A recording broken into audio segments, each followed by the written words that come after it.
Utah, 2014. The house stood at the edge of the forest. A two-story wooden building with peeling windows, creaking stairs, and a basement that always smelled of damp and decay. Rachel inherited it from her grandfather, a recluse who had lived there almost all his life. His funeral was small. He didn't like people, and people didn't like him much either. In the will, there was only one strange condition. The notary read it aloud with visible confusion. In the basement there is a box. It must never be opened. Not out of fear, but because once opened, it can never be closed again. It sounded like madness. But Rachel moved in anyway. She had just lost her job, and free housing was too good to pass up. She didn't even remember the box on her first night.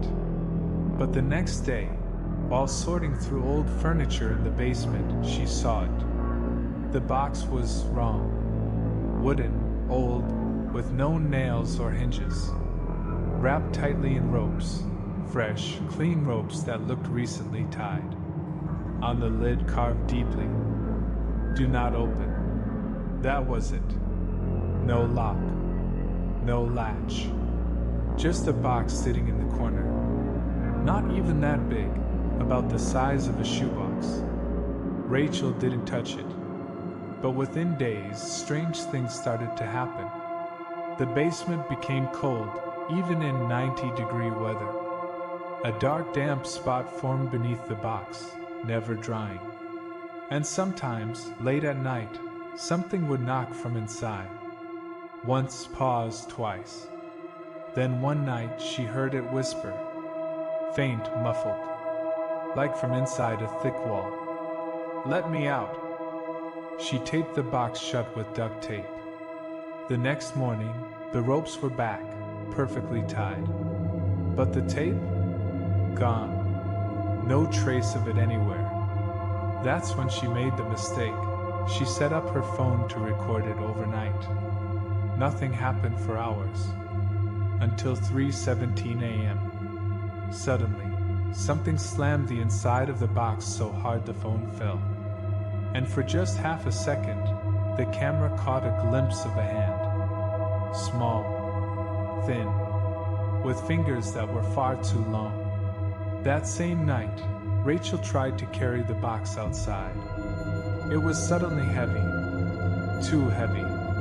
It wouldn't budge, as if fused to the concrete floor. She poured rubbing alcohol over it and set it on fire. The flame wouldn't catch. The wood stayed cold.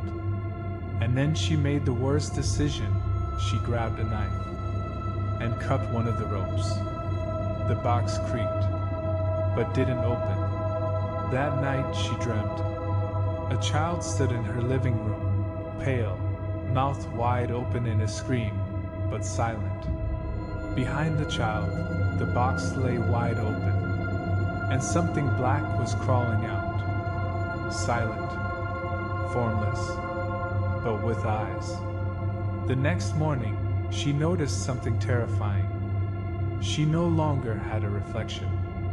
Mirrors showed the room. Furniture. Light. But not Rachel. And in the bathroom mirror, moisture formed, like someone breathing from the other side. Then, a message appeared in the fog. You broke the seal. The final entry in her notebook, later found by police, read, I didn't open it. I just touched it.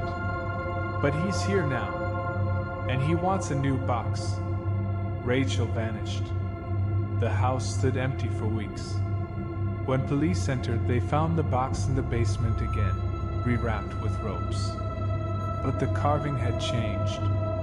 It now read, Next, and on top of the box, a small child's handprint drawn in something dark.